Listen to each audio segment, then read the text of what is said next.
and nothing is higher, and there's a lot of stuff lower. One is that school is important, and it's important that they graduate.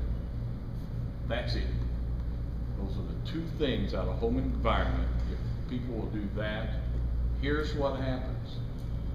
In even the most mangled homes that you could ever imagine, poverty and all that kind of stuff, and drugs and all that, it's usually pretty fair, unless it's a horrible home, during elementary school.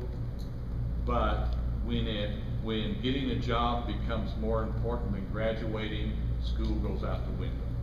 So as soon as people down in your area start teaching, by God, boy, you're going to have a good job, not when you get out of school, when you graduate, you're going to have a good job, becomes more important, and that starts in middle school. And that's when home environment really, really kills us.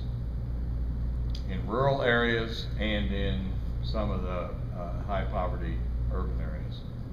Homework, look at that, 0.29.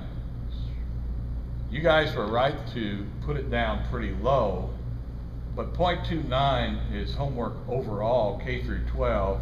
It's actually very high in high school and has very little value the lower grades you go. But if you don't, well, and that goes with some with school culture. Class size has very little effect size.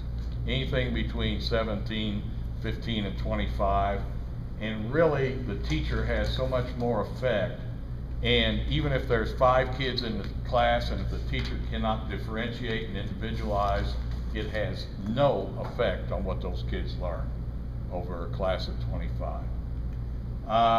Family structure, almost no effect. That's single parent, 2 parents, adopted, father raising them, grandparents raising them, no effect. Ability grouping, virtually a negative. It honestly has a negative effect among all groups except gifted students. And that's truly gifted students. But it's not like we do gifted where we pull them out a day or a half a day a week. It is, if you have truly a gifted student, you accelerate them.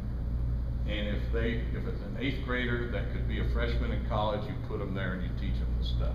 Well, we don't have the structure to do that because there's really not that many truly, prodigy type kids. We call somebody with 95% on a standardized test gifted, and that's really not what they are. Whole language has virtually a negative effect.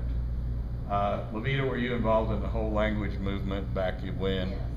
Yeah, we ignored it, and I'm glad we did, but a lot of people really bought into that, and we're still suffering the effects of that mess. And retention actually has a negative